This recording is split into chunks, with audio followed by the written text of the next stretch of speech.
हिंदुस्तान में एक दिन बेहद खास होता है जब पूरे देश में रावण का पुतला धूमधाम से जलाया जाता है। बुराई पर अच्छाई की जीत का पर्व मनाया जाता है। लेकिन क्या रावण दोबारा जिंदा हो सकता है? यह सवाल इसलिए है क्योंकि लंका में आज भी रावण की मम्मी होने का दावा किया जाता है, इस उम्मीद के साथ कि रावण एक बार फिर जिंदा होगा। तो आखिर क्या है ये पहेली? हर साल हम दशहरे पर दशानन रावण का पुतला फूंकते हैं और बुराई पर अच्छाई की जीत का जश्न मनाते हैं। लेकिन क्या आप यकीन करेंगे, आज भी कुछ ऐसे लोग हैं जो ये मानते हैं कि रावण दोबारा जिंदा होगा और इसीलिए रावण की मम्मी को सहेज करके रखा गया है। तो आखिर क्या है रावण की मम्मी की पहेली? आज करेंगे इसकी पड़ताल। वो तेजी से शहर में तब्दील होता गांव है।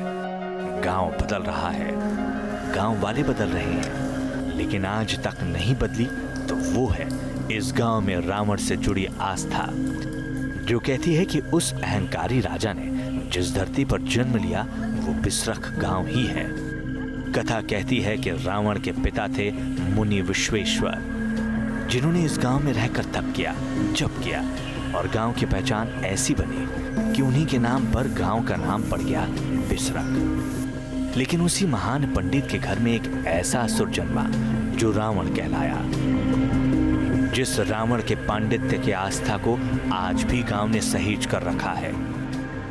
न्यूज नेशन की टीम अब आ पहुंची है उस मंदिर में जिसे प्राचीन शिव मंदिर कहा जाता है और इसी जगह पर दशानन रावण लंकेश पूजा करता था भगवान शिव की। दिन रात यहाँ पर पूजा करता था। ब्रह्मा जी के मानुष पुत्र जो थे पुलस्त मुनि, और पुलस्त मुनि के विश्वेश्वर ऋषि हुए और उनके जो है रावण कुबेर ये सब हुए। उनका ये स्थापना करा हुआ बनाया हुआ शिवलिंग है। यहाँ पर रावण भी आया करता था, पूजा करता था, भगवान शिव की आराधना करता था। यहाँ पे सबसे पहले कुबेर ने बहुत भारी तपस्या करी है, उसके बाद जो है रावण ने तपस्या करी है, उसके बाद यहाँ से लंका चले गए। दावा किया जाता है कि बिसरख में आज भी एक शिवलिंग मिलता है जिसकी गहराई कोई नहीं नाप सका, लेकिन इस शिवलिंग का अष्टकोण में होना हर किसी को हैरान करता है। इसे बाकी शिवलिंगों से अलग करता है। अष्ट भुजा कहा जाता है क्योंकि 1 2 3 4 5 6 7 8 यहाँ पर भुजाएं हैं। 8 कोने पे भगवान शिव का ये कोण है और अष्टभुजा शिवलिंग, अष्टकोण शिवलिंग के नाम से इसको जाना जाता है। अपने आप में ये अनोखा मंदिर भी कहा जाता है। गांव में कई ऐसे दावे मिलते हैं जो रामायण के खलपात्र के जन्म को एक घटना का रंग देते हैं। दशानन को बिसरख से जोड़ते हैं तो उनके पांडित्य के दावों पर भी मुहर लगाते हैं। मेरे हाथ में ये जो आप एक प्रतिमा देख रहे हैं, मूर्ति देख रहे हैं, ये कितनी पुरानी है और क्या है इसका इतिहास? ये भगवान शिव की मूर्ति बताई जा रही है। यहाँ पर जो पंडित जी हमारे साथ मौजूद हैं, राम महन जी, इनसे बातचीत करते हैं। रामदास महन जी, ये मूर्ति जो मेरे हाथ में है और जो आप लेकर के बैठे हैं, इसको देख के ही लग रहा है कि कई 100 साल पुरानी ये मूर्ति है। पुरातत्व विभाग वाले भी आए थे यहाँ पर? हाँ, उनने चेक करा था, काफ़ी साल पुरानी बताई है मूर्ति जो है, और ये भगवान शंकर की है जहर पीते हुए। तो ये कहाँ पर मिली थी, कब मिली थी? खुदाई में मिलती है, जैसे काम चलता है खुदाई होती है तो उसमें निकलती है। अभी की बात की जाए तो यहाँ पर इस नीले रंग के गेट जो है अंदर बाकायदा सीढ़ी बनी हुई है और गुफा का रास्ता है। बताया ये जाता है कि जो लंकाधिपति लंकेश रावण हुआ करता था वो इन रास्तों का इस्तेमाल रामायण काल के दौरान किया करता था। रावण इसी अष्टभुज शिवलिंग की पूजा करने के बाद इसी गुफा से दूधेश्वर नाथ मंदिर को साल की अमावस्या की रात को जाया करता था, जो कि लाल कुआं गाजियाबाद के पास स्थित है। आज भी बिसरख गांव में दशहरे के दिन रावण नहीं जलाया जाता, अशुभ की आशंका में पुतला नहीं फूका जाता, जबकि वही दशहरा पूरे देश में धूमधाम से मनाया जाता है। गाजे बाजे के साथ दशानन के पुतले फूके जाते हैं। बुराई पर अच्छाई के विजय का पर्व मनाया जाता है। अहंकारी क्रूर राक्षस से नफरत की लौ जलाई जाती है। क्या वही अहंकारी राजा दोबारा जिंदा हो सकता है? आखिर श्रीलंका की सरकार ने रावण की मम्मी की थ्योरी कहां से दी? उसके दोबारा जिंदा होने की कल्पना किसने की? बिसरख के बाद हमारी पड़ताल श्रीलंका की ओर घूमी, जिस श्रीलंका में कदम कदम पर रावण के नाम मिलते हैं। और साथ में हमारी पड़ताल घूमी रामायण की ओर, क्योंकि अगर रावण का दाह संस्कार कर दिया गया है तो ना तो उसकी मम्मी का दावा सच है और ना दोबारा जिंदा होने की कहानी। उसी रावण को लेकर आज एक दावा जिंदा हो रहा है, दावा रावण की मम्मी का। दावा किया जाता है कि श्रीलंका में रावण की मम्मी मौजूद है।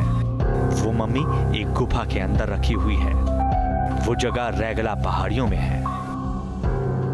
दावा किया जाता है कि रावण के उस बेजान शरीर में एक दिन जान आ जाएगी। उसको एक बार फिर जिंदा करने के लिए कोई संजीवनी बूटी मिल जाएगी। लेकिन उसकी मम्मी रखी कहाँ है, ये समझने के लिए न्यूज नेशन ने कदम रखा श्रीलंका के नौरोलिया में, जहां श्रीलंका सरकार ने बाकायदा रावण की लंका का पूरा खाका खींच रखा है। तो हम पहुंच गए हैं आखिरकार उस मुश्किल सफर को तय करते हुए रावण फॉल। जी हाँ, यही वो जगह है जिसे रावण का झरना नाम दिया गया है। हालांकि कुछ लोग इसे छोटा रावण फॉल भी कहते हैं, क्योंकि अब श्रीलंका टूरिज्म ने यहाँ पर टूरिस्ट जो है इतना मुश्किल भरा सफर जो है वो तय करके नहीं आ सकते हैं, तो इसीलिए एक बड़े झरने को रावण फॉल का नाम दे दिया है। लेकिन असली जो रावण फॉल है वो यही है, क्योंकि जो गुफा है उसके पीछे ये जो सुरंग है, रावण की गुफा के अंदर एक और छोटी गुफा निकलती थी जो रावण फॉल पर आकर मिलती थी, जहां पर रावण स्नान किया करता था। तो वो सुरंग जो है यही खुलती है, जिसके नाम पर श्रीलंका के नौरोलिया में एक जलप्रपात मिलता है। बताया जाता है कि ये जलप्रपात लंकेश के स्नान का ठिकाना हुआ करता था। आप देख रहे हैं कि किस तरह से यहाँ पर एक स्विमिंग पूल जैसा लोग बताते हैं कि बन जाया करता था, और उस तालाब में रावण जो है वो स्नान किया करता था। यहाँ पर आपको छोटे छोटे गुफा की ओपनिंग जो है वो दिखेंगी। वो रावण की जो गुफा हमने आपको दिखाई वो पूरे एक टनल की तरह से यहाँ पर निकलती थी और यहाँ पे खुलती थी, और रावण सीधा यहाँ पर स्विमिंग पूल में आके स्नान किया करता था। ऐसी कहानियां यहाँ पर प्रचलित हैं, ऐसी किस्से कहानियां जो है यहाँ के लोग बताते हैं। मंदोदरी विलाप किया और इतना रोई तो भगवान राम ने अपने ज्ञान से उनकी अज्ञानता को हरा और विभीषण को आदेश दिया कि जाइए शरीर की अंतिम संस्कार करिए। अब संस्कार विभीषण किया कि नहीं किया ये विचारणीय विषय है, लेकिन प्राय है अंतिम संस्कार पौराणिक आधार पर, रामायण के आधार पर विभीषण ने किया है जाकर, ऐसा उल्लेख कई एक स्थानों में मिलता है। तो आखिर रावण की मम्मी होने के श्रीलंका के सरकारी दावे का आधार क्या है? वहाँ के लोगों ने जब से पूछा गया तो उन्होंने बताया कि राम भगवान थे कि नहीं ये हमें नहीं मालूम, लेकिन ऐसे ज़रूर कुछ हुआ है कि हमारे राजा को एक राम नाम के व्यक्ति ने मार गिराया था। श्रीलंका में जगह जगह पर रावण का नाम मिलता है, रावण से जुड़ी कहानी मिलती है, रावण की गुफाएं मिलती हैं, लेकिन रावण की मम्मी कहीं नहीं मिलती। कहा जाता है कि इन्हीं में से किसी एक गुफा में रावण की मम्मी दबी पड़ी है, जहां तक जाना मुश्किल ही नहीं नामुमकिन है। तो अगर रावण की मम्मी का दावा मिलता है तो रावण की मम्मी क्यों नहीं मिलती? अगर रावण की मम्मी कहाँ रखी गई है ये पहचान कर लिया गया है तो वो रास्ता तय क्यों नहीं कर लिया जाता? क्या वाकई इन गुफाओं में रावण की मम्मी रखी हुई है या ये पर्यटन बढ़ाने का कोई शिगुफा है? वैसे आपको एक बार फिर बता दें कि रावण की मम्मी का दावा कोई निजी दावा नहीं है। ये श्रीलंका सरकार के पर्यटन मंत्रालय का दावा है, जो कहती है कि लंका में रावण के जैविक अवशेष आज भी मौजूद हैं, लेकिन ऐसा कहीं भी नहीं मिलता। अब आगे आपको दिखाते हैं क्या कहती हैं लोकल मान्यताएं। और इस पड़ताल को एक चौंकाने वाले राज तक ले आया श्रीलंका का पुरातत्व विभाग। 2004 में हुई तफ्तीश के बाद पुरातत्व विभाग ने यह दावा किया कि त्रेता युग में जिस रावण का भगवान राम ने युद्ध में वध कर दिया, उसकी मम्मी आज भी श्रीलंका में मौजूद है। पुरातत्व विभाग का दावा है कि रागला के जंगलों में एक गुफा है और गुफा के अंदर पत्थर के नीचे रावण की मम्मी रखी गई है, इस उम्मीद के साथ कि एक दिन संजीवनी बूटी जैसी कोई बूटी जरूर मिलेगी और रावण एक बार फिर जिंदा हो जाएगा। 240 के करीब ऐसे स्पॉट्स हैं जहाँ पर के प्रूफ्स हैं, सबूत हैं राजा राम जी के वहाँ पर प्रेजेंट होने का। तो श्रीलंका में एक इंडियन अयोध्या के किंग का प्रेजेंस होना विद प्रूफ ये महज इत्तेफाक नहीं था। टीम का दावा है कि रावण की मम्मी को लेकर स्थानीय लोगों के बीच अलग कहानी मिलती है। कहानी है कि जब राम ने रावण का वध कर दिया और वो युद्ध भूमि में ढेर हो गया तो उसके वफादार सैनिक उसका शव लेकर गायब हो गए। उन्हीं वफादार सैनिकों ने रावण की मम्मी तैयार की और उस मम्मी को रागला के जंगलों में पत्थर के नीचे दबाकर रख दिया गया। उस गुफा की रखवाली भयंकर नाग और खूंखार जंगली जानवर किया करते हैं। नागकुल के लोगों ने ही उसकी मम्मी भी बनाई। श्रीलंका सरकार की ओर से बनाई गई टीम का दावा है कि इन कहानियों का सिरा इसी गुफा से जुड़ता हुआ मिला और वही सोशियो कल्चर साक्ष्य मम्मी के दावे का आधार बना। श्रीलंका में उसके बारे में चर्चा है कि उनको गाड़ा गया और उसके बारे में लोगों की मान्यता है कि वो जगह है।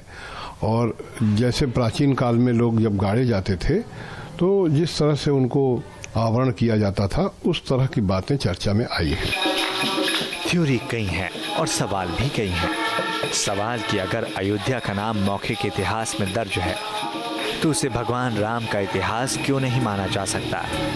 अगर चित्रकूट का नाम लिखित इतिहास से पहले से जुबां पर चढ़ा आ रहा है तो उसे रामायण काल से क्यों नहीं जोड़ा जा सकता? अगर श्रीलंका में कुछ जगहों से रामायण काल की कहानी का इशारा मिलता है तो उसे रामचरितमानस से क्यों नहीं जोड़ा जा सकता? हकीकत ये है कि रावण की मम्मी भी उसी आस्था में से एक आस्था है जो श्रीलंका में पसरी मिलती है। उसकी गुफाएं पसरी मिलती हैं और इस आस्था को सिर्फ एक आधार चाहिए और वो आधार है विश्वास का। लंकेश को न ब्रह्म मार सकता है न विष्णु और न ही महादेव, क्योंकि लंकेश अजय है, अमर है। आज की तारीख में रावण एक प्रतीक है जो हर रोज जिंदा होता है और हर दिन मारा जाता है और ये प्रतीक ही रावण की पहचान कराता है।